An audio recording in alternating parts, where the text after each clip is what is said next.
मैं Ram Narayan Singh, Paniyara inter college Paniyara. आज अध्याय 4 मानव विकास में पढ़ाने जा रहा हूँ। आप सब बच्चे इसको पढ़ें और ध्यान से तैयार करें। अब सबसे पहले आप इसका परिचय जान लीजिए।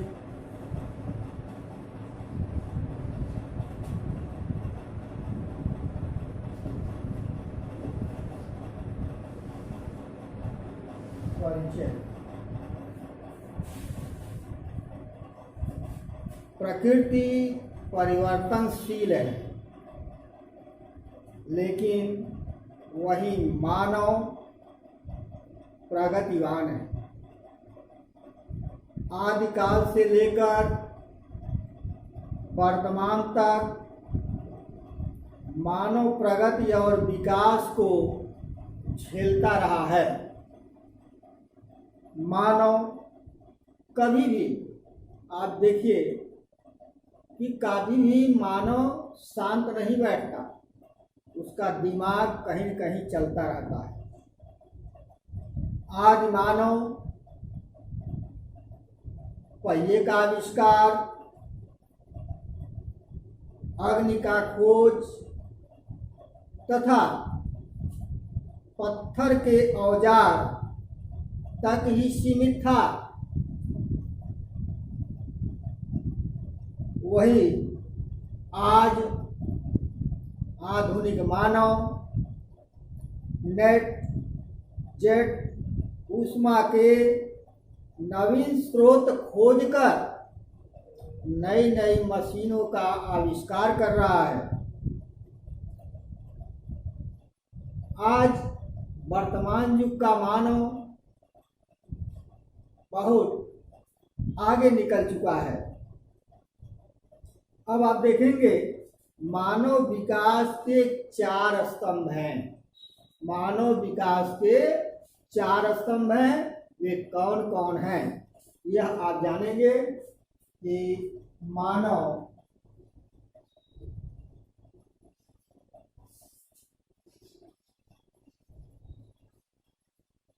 विकास के 4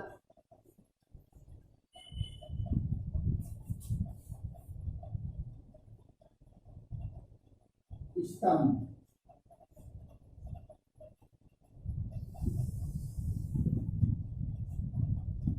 मानव विकास के 4 स्तंभ कौन कौन है, उसमें नंबर 1 है समता। समता नंबर 1 है समता। समता का साधारण शब्दों में समझ लीजिए। समता का मतलब होता है न कोई बड़ा है न कोई छोटा है, सब एक समान होते हैं, उसे समता में रखा गया है। जैसे समानता बराबरी के भाव को व्यक्त करता है, समता बराबरी के भाव को व्यक्त करता है। इसमें लिंग, प्रजाति, आय और जातिवाद की बाधाएं नहीं होती हैं। भारत में स्त्रियां, दुर्बल वर्ग के बच्चे विद्यालय में पढ़ाई पूरी नहीं कर पाते और उनका निर्धन के कारण शिक्षा बाधित हो जाता है, जिसमें सरकार कुछ न कुछ उसमें सबको पढ़वाना चाहती है ताकि सभी लोग एक समान हों। एक योजना सरकार चलाती है जिसमें सभी लोग एक समान हो जाए, लेकिन ऐसा संभव नहीं हो पा रहा है। और दूसरा देखिए, सतत पोषणीयता। दूसरा है सतत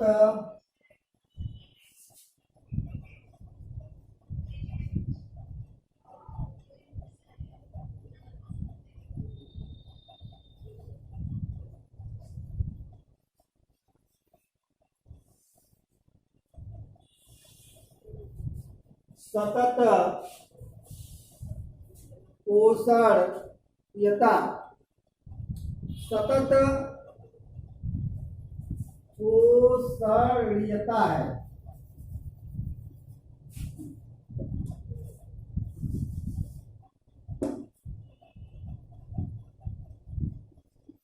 सतत पोषणीयता, सतत पोषणीयता, इसमें आप देखेंगे प्रत्येक व्यक्ति को वृद्धि और विकास के लिए पोषक आवश्यक होता है। विवेकपूर्ण ढंग से उपयोग करने पर संसाधनों की कमी नहीं होती है, लेकिन वहीं अगर संसाधन का दुरुपयोग होता है तो आने वाली पीढ़ी के लिए यह बहुत बड़ा बाधा उत्पन्न करेगी। इसलिए हमें जो भी वस्तुएं, जो भी संसाधन प्रकृति से प्राप्त हैं, उन्हें हमें एक प्रयोजित ढंग से उनका विदोहन करना चाहिए, ताकि उन पर बहुत बड़ा प्रभाव न पड़े। जैसे वनस्पति है, ऊष्मा है, यह भूमि है। आज आप देखेंगे वन का विनाश हो रहा है, भूमि में अम्लीय गुण बढ़ रहा है, क्षारीयपन समाप्त हो रहा है। यह कीटनाशक दवा तथा जो रासायनिक उर्वरक का प्रयोग करते हैं, आगे आने वाले दिनों में यह बहुत हानि पहुंचा सकता है। इसलिए हमें चाहिए कि जब भी हम प्रकृति का संसाधनों का विदोहन करें तो प्रायोजित ढंग से उसका विदोहन किया जाए, ताकि आगे चलकर इसकी वैधता बनी रहे। नंबर 3, उत्पादकता।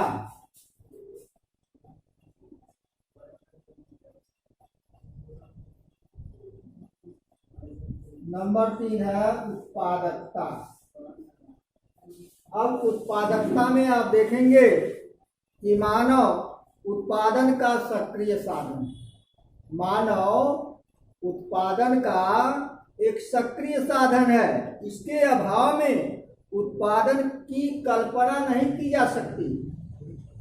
एक साधारण शब्दों में आप जान लीजिए, बिना मानव के अगर बहुत कीमती चीज है, फिर भी मानव के बिना वह बेकार है। इसीलिए कि मानव के ऐसा संसाधन है जिसके बिना सब संसाधन बेकार हैं। उत्पादन की कल्पना नहीं की जा सकती है इसके बिना मानव के, क्योंकि प्रत्येक राष्ट्र की जन समुदाय धन होता है। जो भी राष्ट्र हैं या विश्व में जितने भी राष्ट्र हैं, देश हैं, उन सभी देशों की जनसंख्या ही उनका धन होता है। अब देखेंगे सशक्तिकरण। नंबर 4,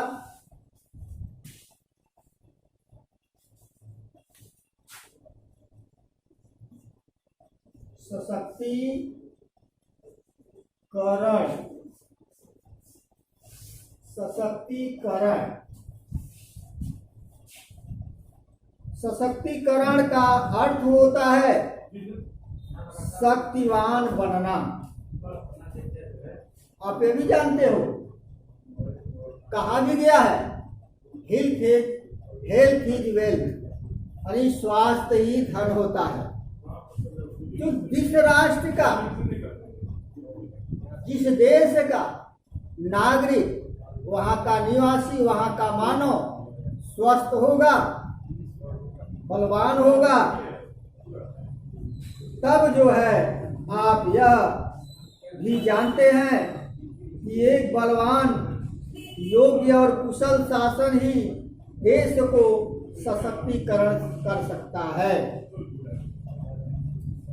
शासन की जन कल्याणकारी योजना सामाजिक आर्थिक दृष्टि से पिछड़े समूहों को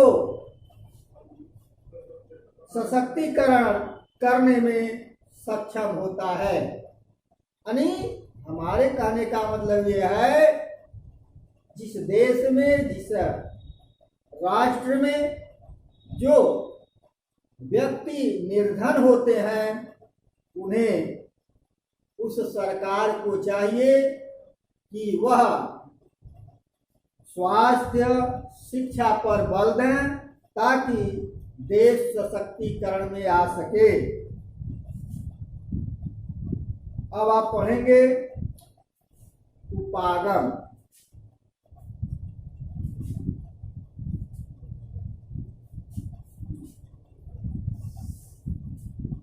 मानव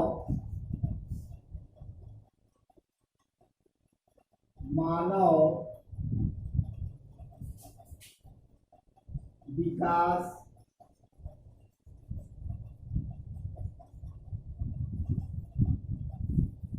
के उपागम।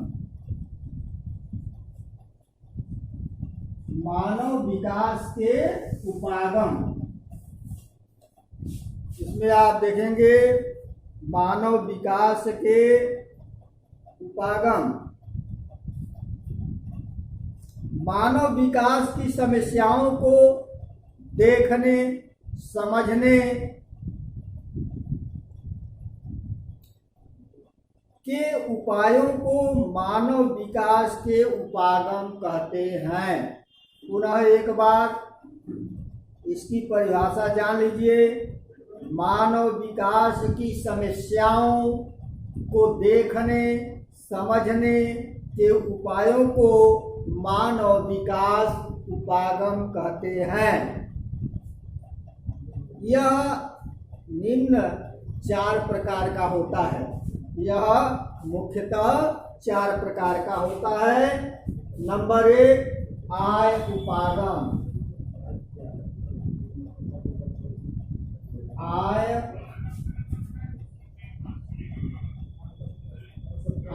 उपागम। आय उपागम अब क्या है उसे जान लीजिए। आय उपागम मानव विकास के अध्ययन का प्राचीन उपागम है। यानी आय उपागम मानव विकास के अध्ययन का बहुत प्राचीनतम उपागम है।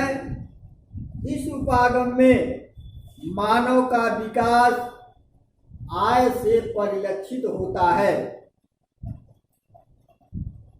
आय का स्तर जितना ऊंचा होता है, मानव का स्तर उतना ही ऊंचा होता है। आप यह भी जानते हैं, अपने शब्दों में बता रहा हूं कि मानव जो होता है उसका पूरा जीवन ही धन से संबंधित होता है, क्योंकि धन के बिना मानव बेकार है। इसलिए आय बहुत आवश्यक है, क्योंकि आय के बिना उसका जीवन स्तर आय पर निर्भर करता है। उसका आय अधिक है, उसका जीवन स्तर उच्च होगा। आय निम्न है तो उसका जीवन स्तर निम्न कोटि का होगा। कल्याण उपागम नंबर 2 है कल्याण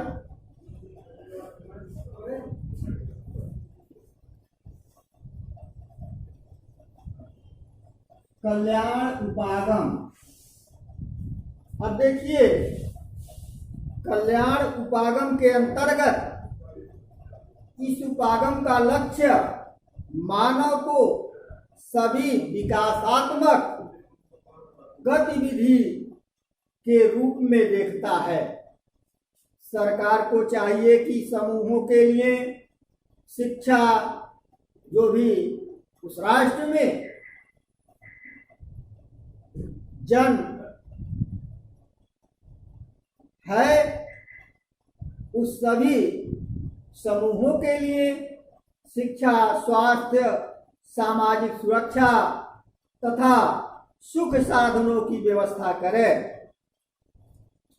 सरकार अधिक से अधिक खर्च कर जीवन को सुखी बनाने की कोशिश करे तो उस देश का, उस राष्ट्र का कल्याण ही कल्याण होता है। नंबर 3, आधारभूत आवश्यकता उपागम। नंबर 3 है आधारभूत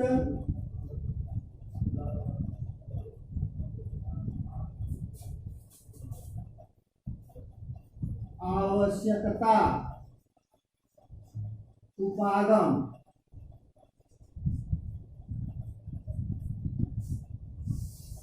नंबर 3 है आधारभूत आवश्यकता उपागम। मानव की 3 प्रमुख आवश्यकताएं होती हैं। मानव की मुख्य रूप से 3 प्रमुख आवश्यकताएं हैं: भोजन, वस्त्र और आवास।